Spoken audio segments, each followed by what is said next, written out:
If you're looking for more horror outside of the mainstream, look no further than Unsung Horrors, a podcast about underseen horror movies. I'm Lance. And I'm Erica. Every other week, we'll cover a horror movie with fewer than 1,000 views on Letterboxd. We'll even give you double feature recommendations to pair with the movies we discuss. From gothic to shot on video, from slashers to comedies, from giallo to J-horror, we'll cover all the subgenres. So join us as we unearth these hidden gems of horror. Follow us on Instagram, Twitter, and Facebook, all at Unsung Horrors, available wherever you listen to podcasts. And part of the Someone's Favorite Productions podcast network.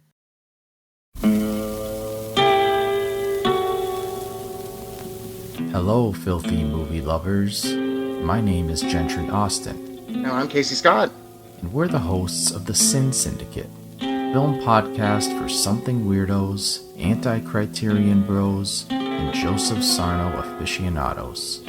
Join us semi-weekly as we peer into the adults-only theaters and sticky-floored cinemas of the golden age of sexploitation, when the morals were loose, the laws were murky, and the intercourse was all simulated. Find us now on the Someone's Favorite Productions podcast network.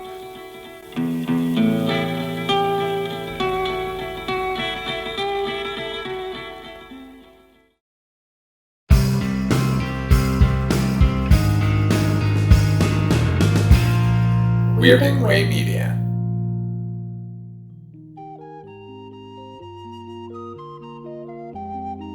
Night, Mr. Walters. You see that guy over there? No, he's an actor. The guy on the phone, he's a prize fighter. Me, I'm a cab driver. I'm the only cab driver in this place. Good evening and welcome to Night, Mr. Walters, a taxi podcast. I'm HP, your co-host, and with me, as always, is my co-host, Father Malone. Father Malone, how are you this evening? They have yellow paper towels in this episode. It's very unusual. We are talking Taxi Season 3, Episode 6, The 10% Solution. This is written by Pat Ali and directed by James Burrows, of course. A reminder, we're doing these shows in broadcast order and not in order of filming. Occasionally, Father Malone, let me preface. Let me start by saying we occasionally get an email from our listeners, and I wanted to give a shout out to one such listener this episode. Yes. Father Malone. This goes out to Marianne. Hello, Marianne. Apparently, she spent part of this past winter, Father Malone, going through Taxi season by season, kind of binging it as one does, and now she found her way to this podcast, and she's very happy so far. So thanks, Marianne. Keep listening. Well, hello, Marianne. It's time that we began. Leonard Cohen, everybody. No, thank you for listening, obviously. Thank you for reaching out. Absolutely. And as always, folks, please feel free to write us at hpmusicplace@gmail.com if you have any questions, comments, concerns, want to tell me the show is shite or it's awesome, please feel free. Anyway, we open this episode in the garage, Father Malone. Jeff and No, Louie. we didn't. We started with B-roll, baby. In fact, we had a skyscraper freeze for no good reason. A freeze. We're doing a lot of that this season. And then we got to almost like a taxi driver like shot of the cab, like slowly, filling the whole frame and then wiping past. And it's a grimy cab and it's a grimy night beyond. I loved it. It's harder for me to notice when these B-roll pieces are new and when they're reuse, because many times I've said, there's this great B-roll, and you would just kind of say, yeah, we saw that about 5 episodes ago, so it's no big shakes. So that's cool. I tend to gloss over them, but I'm glad that you made note of that. That sounds cool. After this interesting Bickle-esque B-roll, we open in the garage. Jeff and Jeff's back, everybody. Fucking Louie's A, cohort. man. I love it. They're in their customary positions in the cage. Jeff warns Louie, cockroach at 10 o'clock. So the cockroach battle. Here we go. the cockroach is back. This will not be the last time we hear about the cockroach in the cage. Louie is taken aback. He exclaims, "That's a man-eater." Louie tries to whack the cockroach with a newspaper, but almost immediately he and Jeff recoil at the cockroach's reaction.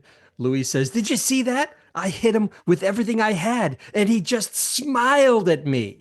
New York roaches. It was a joke. New York roaches, New York rats. You couldn't tangle with them. They would fuck with you. You don't hear Certainly, so much. Yeah, nowadays it's more about bed bugs than roaches, or occasionally you hear about rats, but not so much roaches. maybe maybe we've got the roach situation under control, or maybe they've gone further underground and are just plotting their revenge. Perhaps they've evolved and now they've morphed into people. They outwardly look at like humans now. They've reached the next step in their evolutionary process, Father Malone. Take over right now. I'm with you. You're declaring fealty to our cockroach overlords. I have at it, baby. I'll give you some sugar or whatever the fuck you guys eat. That is a Men in Black callback right there. Edgar, Oh yeah. he wanted sugar water. After some more bumbling around, Louis proclaims that the cockroach is gone. But then what I like is Jeff ominously intones, "But he'll be back." And Yeah, Jeff gets the laugh. He gets the line here. he does. And again, true to form, he's absolutely correct. We're going to see that cockroach pop up again in a future episode. We cut to the garage payphone. Bobby is nervously pacing back and forth in front of it. Uh-oh, Father Malone, I sense a job, an acting gig is on the line. It has to be, right? Because he's pacing by the fucking payphone. Bobby's styling. It's the hair. It's a problem. And then he has this shirt. It's not a button-down shirt. It's a halfway button-down shirt. You can unbutton it from the collar, the neck, basically down to the nipples, which he has done. So at least we get a splash of Old Wheeler here, but everything else is gross. The shirt is very blousy. It's like a silky material. He looks like he's going to he's waiting for Pirates of Penzance callback. It's a pirate shirt years before Seinfeld would popularize the notion. He's pacing in front of this payphone. Jim casually walks over, prompting Bobby to tell him, hey, he's waiting on a call. Could he make this call short? Side note, by the way, before I get to the punchline of this, there's a great shot. I don't know if you noticed this, Father Malone, but there's a great shot of the graffiti on the cement pole because it's an angle that we don't often get. It's sort of zoomed in so that the pole is taking up about a third of the real estate on the screen. So you get a good look at the graffiti. Did you see the graffiti, Father Malone? Did you read any of it? My God, I was distracted in the background. What did it say? Amongst the graffiti, I see a date 7/9/46. I don't know. Okay, so somebody's birthday, obviously, at this. Someone show. on the crew, maybe like someone's birthday. The name Smitty is on the pole. Well, that's just funny. It is. And then right next to that, it says Louie is a jerk, which is to be expected. True. It's true. Yeah. That's nobody drew that graffiti, by the way. The building actually just spontaneously brought that forth. Like an Amityville horror situation where it's, in that, like The Haunting with tell Eleanor to come home. Good call. I love that the viewer would almost never see any of this detail. Really never, because this is the first time I've even gotten a good look at it. And it's probably just because I'm watching a DVD. So I assume that the actual viewers at the time would never see it this clearly, but the detail's there. It's there if you look for it, but clearly it's there to give the actors on set a little more texture, a little more detail, make them feel like they're actually in a garage. I think I thought that was awesome. I love when they do stuff like that. It's texture and detail for us as well. Like even if we're not reading any of that stuff, we're aware that it's there and it would be there. So it just sort of reinforces the verisimilitude. It's true. And they even, I remember there's all sorts of stuff in the Cheers bar, pictures and things all hung around that you would, as a viewer, you can't fixate on them, but they're there. It's just kind of neat that they create the verisimilitude of this setting. I thought it's pretty marvelous. Jim agrees to keep it short, but he ends up confused because the joke is he was actually on his way to the bathroom and not making a call at all. But he does tell Bobby he's going to keep his bathroom break short too. While Jim and Bobby are having their conversation, what was distracting me, why I couldn't pay attention to the column at all, was The other mechanic, when Latka's not around, there are several day mechanics. We only ever featured one in a plot line, but they're always there. So there's a rather older gentleman back there, and he's in coveralls, and he has on what can best be described as a Tom of Finland leather boy cap. I did not notice this. It's funny. The things that I notice sometimes, the things that you notice sometimes, they often never overlap, which I think makes this pretty dynamic, these reviews. But I'll have to look for it now. I'll look for the leather boy in the background. Good for you that you never noticed the leather boy in the background, and I did. What color handkerchief would that be? It's just a leather one, I guess, right? Oh, in like the back pocket? Yeah, you remember that? Remember cruising? Cruising? The color coding in the handkerchiefs? I could not tell you what any of the colors mean. I You know what that yellow means. Just think about it. Do I have to think about it? No, That's now the question. stop. Elaine looking resplendent in a maroon blouse with gray slacks. It was a gingham. It was tiny, tiny gingham. Oh, okay. Looked great. She looked great. She asks Tony, what's with Bobby on the phone? Like she's never seen him do this. She's probably seen him do this hundreds of times. This pacing, this nervous energy about getting a job. Anyway, Tony replies, what we already know as viewers, that Bobby's waiting to hear back about the movie that he auditioned for. Worried, Bobby comes over and tells them that it's between him and one other guy. And he's really nervous. Some goddamn pretty boy. Both Alex and Elaine sort of fumble, uncharacteristically, I have to say. They fumble over themselves trying to buck up Bobby a little bit and give him some confidence. But I guess maybe the idea is even they realize how futile this whole exercise is, that he's probably not going to get the part. Yeah, I guess if there are any two people in the garage going to do that, it's those two. So it makes sense. But at the same time, this is not new. This is not the first time on Taxi he's been waiting by the fucking phone. By the way, why is he giving the payphone number? Give Louie's number and have a pocket full of ones. No, he can't give Louie's number because it'll be disastrous if he's not in the garage when Louie. It's not even about having to give Louie a buck. If Louie is feeling saucy that day, he's going to ruin that opportunity for no good reason. Hey, I have an idea. Perhaps he should use his telephone service. You know, the one that Angela Matusa is at? See, I have an answer for that too. My guess I got an answer. Vaudeville.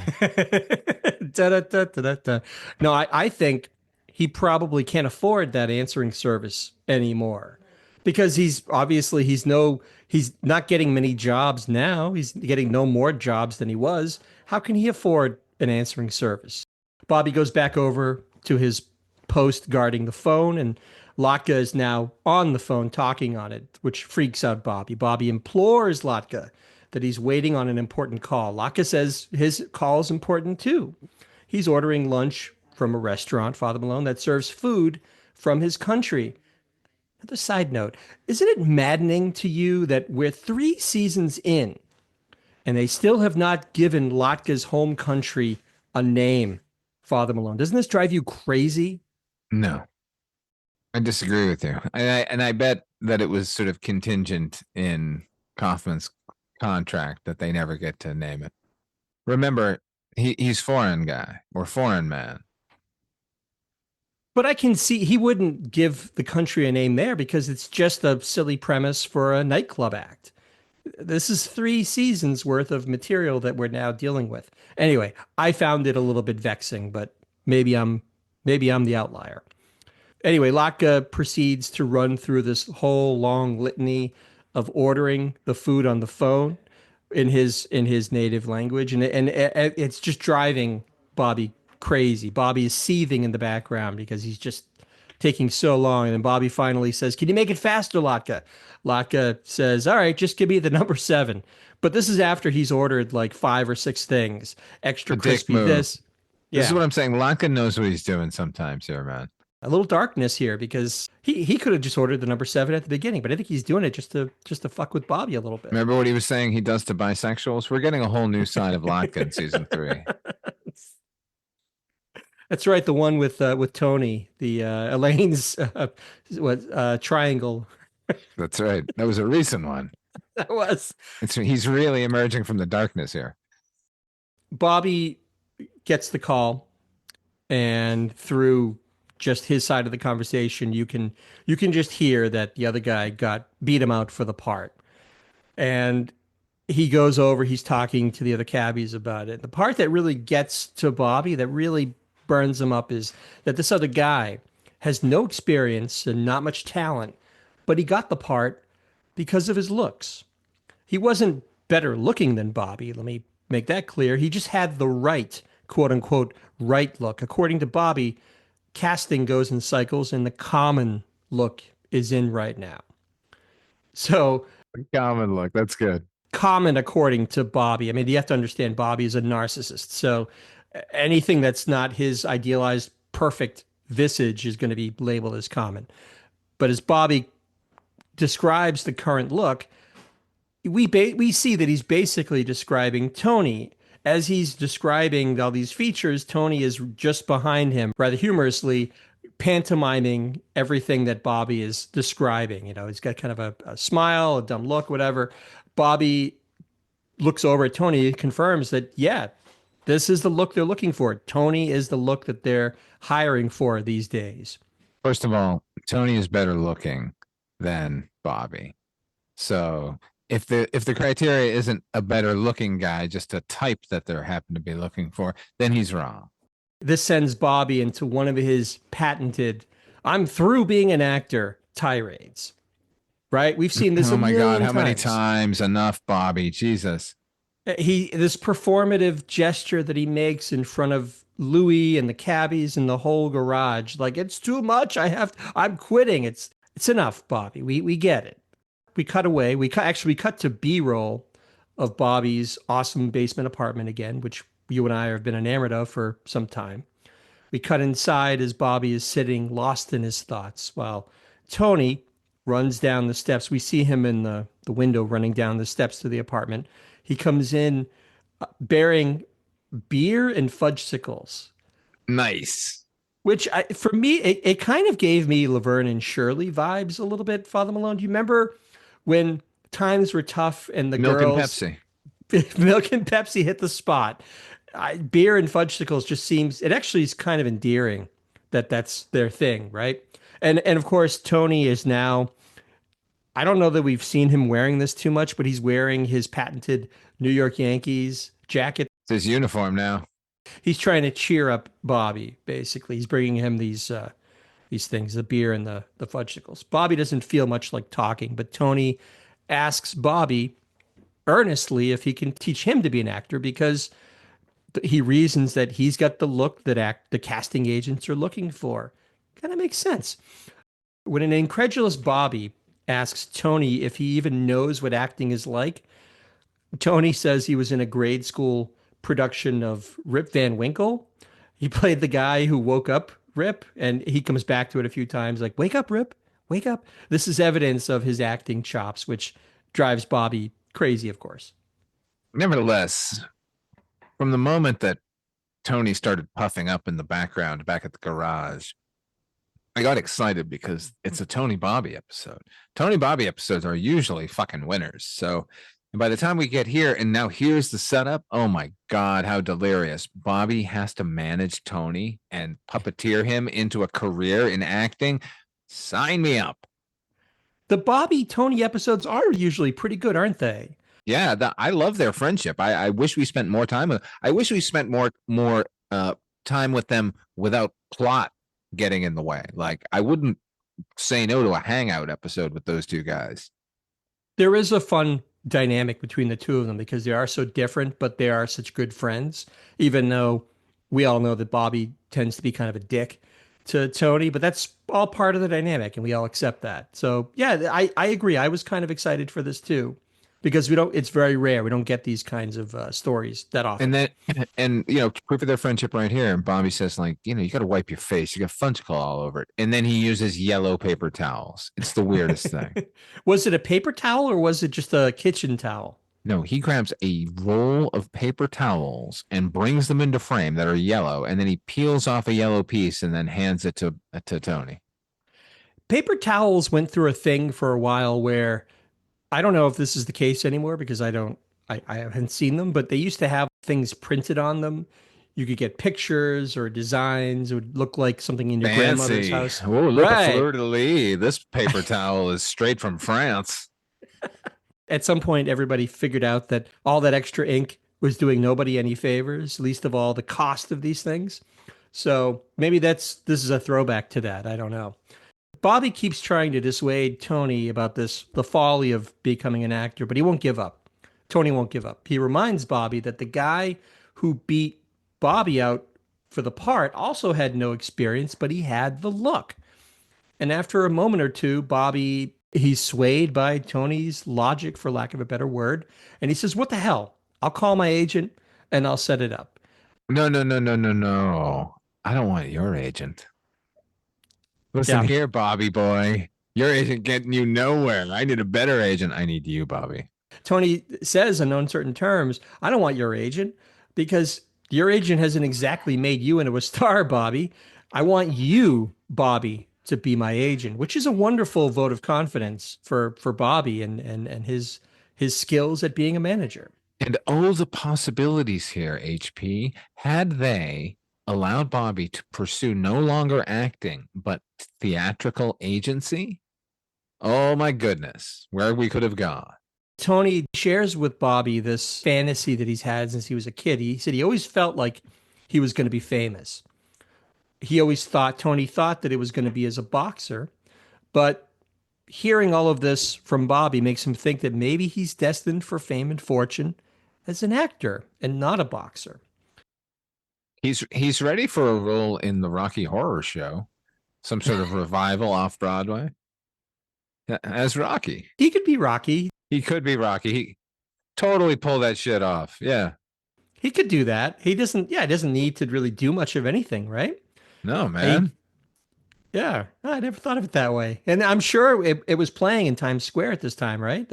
Wasn't this where Sal Puro and everybody this was like the cult was born, yeah. Yeah. That's a good call. Good call, Father Malone.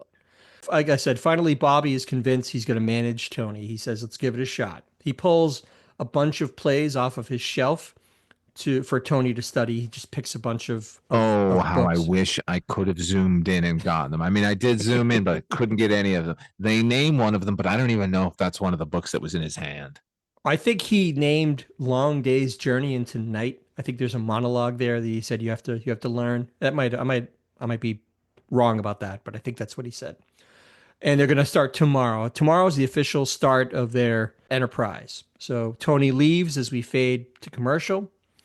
We come back as Louie is entering the garage. He's got his jacket on or whatever. It's probably I love this bit. This is what qualifies as the B plot. Yeah. This sequence made me cackle as a child. Louie is walking very carefully and cautiously to his cage, and Elaine is watching him with glee, I would say, watching him as he nervously is looking around the cage for this cockroach that's been plaguing him. And to get under his skin even more, she pokes fun at his worries about what he's doing anyway. But then she gives him like a jump scare. Like she does one of these things. Oh my God, that we've all it's so done. good. It's great. Like, "Oh my God, look over there." And he freaks out, and she loves his reaction because he does it exactly the way she wanted him to do it. Elaine would do fucking fantastic in a haunted attraction as a scare actor. Like she's got it. She's also acting as the interactive Greek chorus in this episode. She just sort of shows up, says, "What are you doing? Stop doing that. All right, fuck it, bye." So then the simpleton, Tony, comes in to the garage to show Alex and Elaine his headshots. But what they're not actual professionally taken photos. They're the kind of things you get at the carnival. The photo booth photos. The photo booth rolls, 3 poses for 50 cents.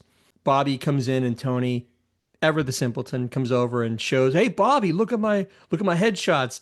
And I actually really like this. Bobby I don't even think he looks at them. He does not look at them. He just rips them up right there, not even looking at them, not even caring. Bobby says that he's been busy, that every casting director in New York City has Tony's photo on their desk. He's pounding the pavement. He's doing what he should do as a manager. He gives Tony a scene from Long Day's Journey into Night to practice, but he reads the lines. Why would he give Tony a dummy, Eugene O'Neill? Give him On the Waterfront. What the fuck, Bobby? Can I just say, I've noticed in this podcast and others, Father Malone, you have a special skill with the word dummy. No one uses the word dummy as a put down better than you. And I love when you describe Tony as a dummy. I don't know why. It just makes me laugh. It makes me happy. I didn't realize that. Okay. I'm going to be self-conscious about it from now on. It's fantastic. Tony is reading his lines. Like, do you remember in the second Rocky movie, in Rocky 2, where he tries to go into doing commercials, but he can't read, so he gets fired from all the jobs that he gets. Tony's reading his lines like Rocky Balboa trying to read a deodorant ad in Rocky 2. It's so wooden. It's terrible. Alex, Elaine, and Bobby are all exchanging worried looks about what this means for his acting career, such as it is. Latka shuffles in. I love this bit. I gotta say, I'm not gonna bury the lead. I love this bit with Latka. This is another one where you get a little bit of the darkness of Latka, I think. He goes over to Bobby and asks Bobby if he could be Latka's agent too. And this is great. Yeah, this is a great moment. It really is funny. Latka explains that an Italian director came to his country, again with this country business. He came to Latka's country to film a movie called Here Come the Huns, and asks Bobby if he wants to see his performance. And Bobby kind of winces as Latka's setting the scene. Basically, there's this preamble that Latka goes into where the Huns have decimated everything. All the people are gone. They've been destroyed. Everything is in ruins. And Latka's character is surveying the destruction. He does that thing where he puts his hand over his eyes to shade it, like I'm surveying the land right now to see what's going on.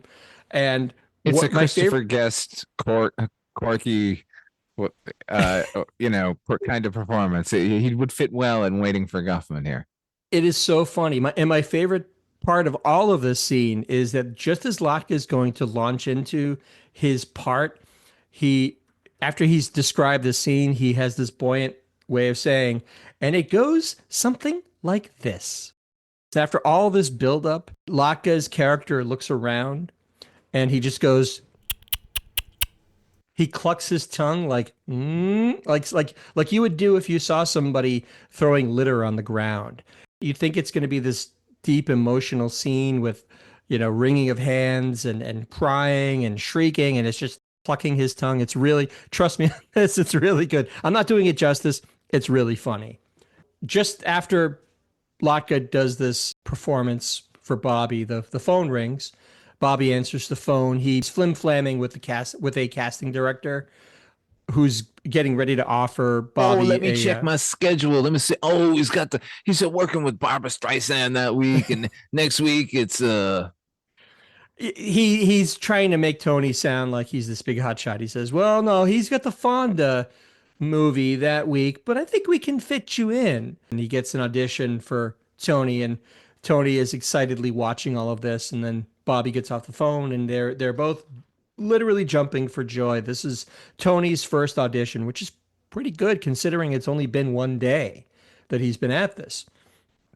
Tony, ever the simpleton, doesn't want to hear about the actual audition. He wants to hear about the Fonda film that Bobby was lying about. As we then fade out and fade into the casting director's office for the next scene. Tony and Bobby are getting shown into this office to meet the producers. And did you notice who one of the producers was, Father Malone? I did. Before I say his name, I know why Tony gets the role. Because one of those producers was going to commit suicide, and Tony Banta stopped him. Good call. Because that character then and now is played by Ed Weinberger, one of the original writers on this series, and one of the producers, one of the creators too, isn't he? He was, and you're referencing one of the 2-part episodes from the first season, I believe, where Tales of Cab 508 or whatever. 804. May I paint a picture for you? He's in a blue button-down shirt with white cuffs and a white collar. So now you know what kind of human this is. And he's wearing sunglasses indoors that are smoky. He looks for all that. He's perfectly cast. Whoever said put him down there made the right call. Everything about this scene, we always talk about the set designers and how they do their job well with these big flashy sets. But one of the things I like about this is this looks exactly like you would expect a New York casting director's or producer's office to look, because these guys are producers. There's just something about it. You can see the hallway behind them with other actors waiting for their audition. I don't know. There's something about it that feels very earthy and real to me, including Ed Weinberger as a producer. I'm chalking the reality here up to James Burrows, whose father was a Broadway like writer producer. So I'm sure he knew this scene a lot. The assistant explains that the character that Tony is auditioning for is a young New Yorker of Italian descent, eager, innocent, and a little slow. Basically describing Tony to a T. Bobby is going to play the part of his father in this, which is going to give him the opportunity to act circles around Tony, right? I can see you're grimacing there, Father Malone. Well, it's very embarrassing, the whole thing. And I don't know why they let him continue when he continues. And obviously, they cast him. They end up casting Tony just for the look. But why he's allowed to go on as long as he goes on is kind of crazy and is very cringy. But no more out of hand and cringy than the other producer's perm. Is it Brady Day here? His perm, it had that Mr. Goodbody, Richard Simmons kind of look to it. Yes, exactly. Like it's a very loose perm. It's not a Brady tight to the skull with curls. No, this is almost like I want an afro. When you say Brady, you mean Mike Brady from the Brady Bunch. Yeah, of course. If you're talking about a man having a perm, all roads lead to Mike Brady, and then you can branch off in tributaries from him. They dive into this bit of dialogue. Of course, Bobby is giving his all with his reading, and he has all the heavy lifting to do anyway. This like father-son thing. All Tony's lines are basically monosyllabic replies. Yeah, okay, that kind of stuff. He never has to yeah, no, wait, really? It's totally cringy. I know what they're going for, but it's a little too over the top. And I have to agree with you, Father Malone. If I were the producer watching this unfold, it would only take me like half of a line from Tony to say, you know what? This guy's a big dummy. You can barely read, let alone emote. But that's this being a sitcom. Things don't go that way. I disagree. I think they were going to cast him no matter what. And I think as soon as he opened his mouth, they went, "Oh, he can actually speak. Okay, great, perfect. He's got the role." Which I think in the middle of Bobby's thing, they should have stopped him, and then they could have played that as we have to stop you because you're so great, kind of a thing that Bobby assumes. But it's actually just we don't care. We just want the dummy. He's pretty. So you think that the actual line reading was just a formality? They already knew within minutes that they were going to hire him for this role because of his look. Yeah, it's like when you hear people when they meet Lorne Michaels and they're like, I don't know what that meeting was. It's basically just to find out if you're not a gibbering lunatic. The reading ends between Tony and Bobby starts hustling them out of the room. He's convinced already that it was a terrible, terrible reading. But to his surprise, the producers, instead, they ask Tony if he can start tomorrow. Bobby is incredulous, completely incredulous. They're going to hire Tony after that reading. It should be kind of a moment of triumph for him because he did what he set out to do. He got Tony a role. But then Bobby's bitterness comes out, this whole acting thing, the fact that he quit acting under these circumstances. He launches into this tirade against the producers, basically, finally stomping out of the office as we fade out. Now we fade back in to Bobby's apartment. He's sitting at the table, drinking a beer. Again, a little lost in his thoughts. He has a lot. And a fudgicle. Is he eating a fudgicle at that moment too? He's still got fudgicles? No, but he should have been. Because Tony would have left the box there to cheer him up, right? Totally. So Tony comes in again, and and Bobby, to his credit, he apologizes for his outburst in the producer's office. He asks Tony, "Hey, how was your first day as an actor?" Tony says, "Well, he went to Long Island. He had a cup of coffee. He watched George C. Scott eat a jelly donut, and then he was fired." The director, at the end of the day, didn't think he was right for the role. Apparently, under no uncertain terms, he was pretty upset that they hired Tony at all. Bobby sympathizes and admits that despite how badly they both feel about this situation, Bobby is actually glad that he was fired. He said, this is where the moralizing comes in. He says that Bobby says the director was right. Somebody finally stood up for quality. Bobby lays this guilt trip on Tony. He says, don't you understand? People sacrifice food and clothing for acting lessons, living in poverty just to face rejection over and over and over. Oh my God, shut up. Let me tell you something. The problem here is Bobby. This guy asked him to become his manager and asked him before any of that, can you show me how to act? So he's failed as the guy's manager because he basically torpedoed his fucking audition. He didn't teach him how to act at all. All he did was use it as a grandstand to try and leap over him and get some other fucking role. And Bobby's the one who has an axe to grind still in this whole thing. Bobby finishes by saying the director firing Tony is an affirmation of these people's sacrifice. And his story, Tony's story, Bobby says, will be an inspiration to all of Bobby's other loser actor friends. And then they share a laughing embrace as we fade to commercial.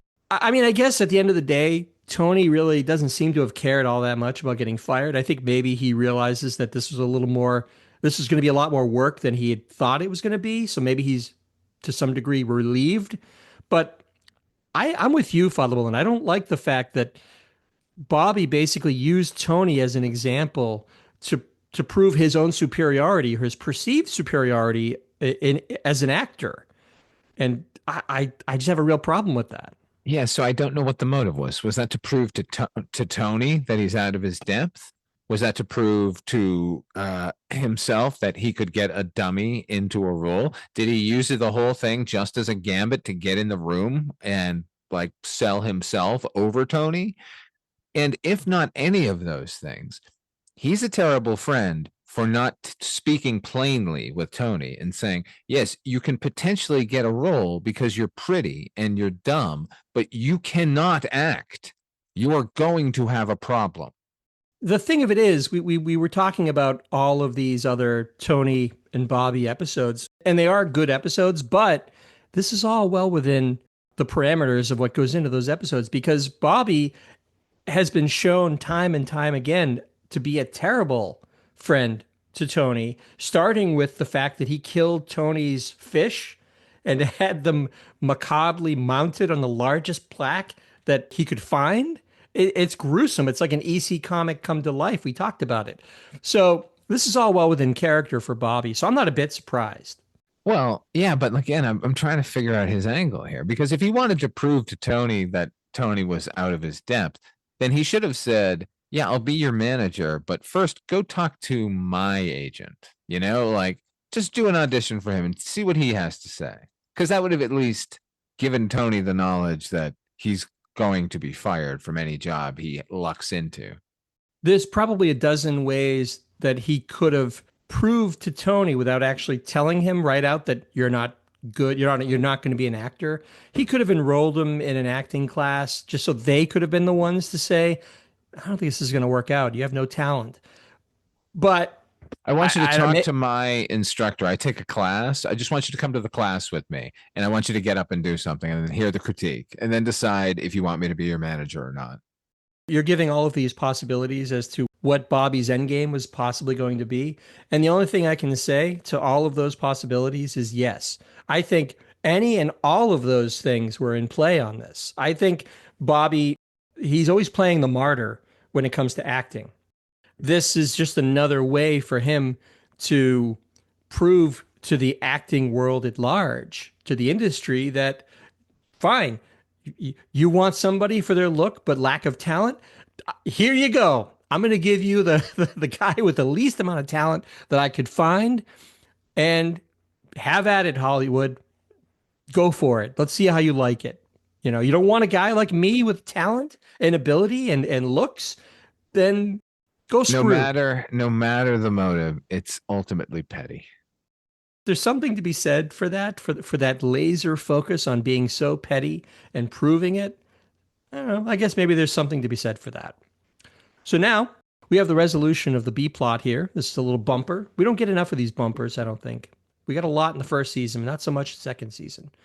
We fade back in as Louie is making this loud show of leaving his cage. All right, everybody, I'm going home. Everybody have a good, he's obviously putting this on for the cockroach's benefit. Oh yeah, you gotta fool the cockroach that it's going to be alone and it should emerge from its hiding place.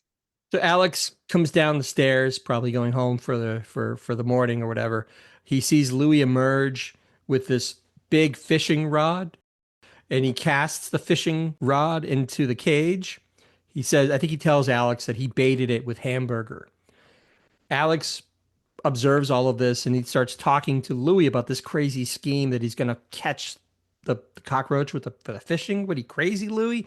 And they're having this conversation, and they're arguing about whether this is going to work or not. And as they're arguing, Louie has stood up the fishing rod in the corner so that he can talk with Alex and kind of gesture with his hands. We see the fishing rod start to jerk wildly. He actually has a bite on the end of this thing. To their horror, they notice this is happening, and he tells Louie, just as Louie grabs the fishing pole, and they do this great thing. There's obviously somebody in the cage who's been pulling on it. The person basically throws the fishing line back over to Louie, but there's nothing on the line anymore. It's just this empty line that sags around. They both nervously run out of the garage at this tableau as the credits start to roll. Bluegills. Bluegill, bite right through that piano wire. Don't you go tell me my business again. That is the episode. Now, as is our custom, Father Malone, we're going to talk yellow lights. What does a yellow light mean? Reminder, 1 yellow light. This is a scale between 1 and 5. 1 yellow light is the worst Taxi episode. 5 is the best Taxi episode. And as is also our custom, Father Malone, we're going to throw it back to you first. What do you give the 10% solution? I give it 3 yellow lights. I think it's a solid middling episode. It's the focus is Bobby and Tony, which I'm always interested in.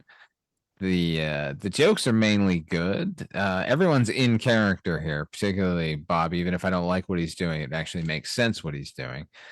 And it's just there isn't enough of, you know what? There is a lot of everybody here. Maybe not enough of Jim. But it's not that balanced. It's not great overall. There's nothing really wrong with it. I didn't object to anything like previous episodes. Just that I want to give it 4 for that funky roach hunt theme, but instead I think just 3 will do. I also gave it 3 yellow lights, Father Malone. I agree with you on many of these points. It's a rare Tony Bobby episode. It's pleasant enough to watch. There's very low stakes. There's some good laughs. It's a perfectly average episode of Taxi. Not going to win any Emmys, but it's also one that I might recommend. It's funny. It's absolutely. I would definitely recommend this episode. You should watch this episode. It's fun. And it's got those weird bits with Latka that they don't necessarily add a ton. Sinister bits with Latka. Yeah. I love that they're peppering him in a little bit more here and there. So that's going to do it for this episode of Night, Mr. Walters. Father Malone, when you're not clocked into the garage, where can the fine folks find you? Well, you can always find me at Midnight Viewing. That is my podcast. It's mainly a horror anthology podcast where we look at tales from the dark side every other week. But every week you can hear Father Malone's Weekly Roundup. That's part of the show. We do Anthologies Attack. That's another part of the show. And then we're doing Fusco Fest right now. HP and I are doing Fusco Fest. So far, we're working through the works of screenwriter John Fusco. So far, we've done Crossroads, Young Guns 2, The Babe, and Thunderheart. Next up is going to be Loch Ness, but go back and listen to all of those episodes because they're fucking great. Awesome stuff. And like Father Malone, you can find me also on the Weirding Way Network. I host the Noise Junkies Music Podcast. I'm an occasional guest on the Culture Cast with Chris Dashew. And I also have a Bandcamp site, hpmusicplace.bandcamp.com. I got some music up there. Please check it out if you will. But thank you so much for listening. Please feel free to subscribe to this podcast, write a review, or rate us. We'd love to hear from you. My email address is hpmusicplace@gmail.com. Please write if you liked, hated, felt good, felt bad, whatever your mood is, just drop me a line. And anyway, thanks again for listening, and we'll see you guys again next week.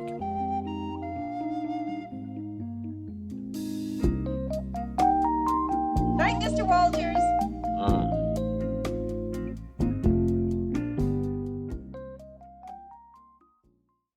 Hello, my name is Kevin Tudor, and I'm one of the 3 hosts of Almost Major, a film podcast dissecting many major indie studios and the films they release. Every week, myself, Charlie Nash, and Bryden Doyle discuss overlooked, forgotten, or bona fide classic indie films via studio-specific miniseries. We've previously covered numerous films from Artisan Entertainment, Lionsgate Films, and New Line Cinema. Titles including The Blair Witch Project, American Psycho, Dogville, But I'm a Cheerleader, Saw, Requiem for a Dream, and Ringmaster, you know, the Jerry Springer film.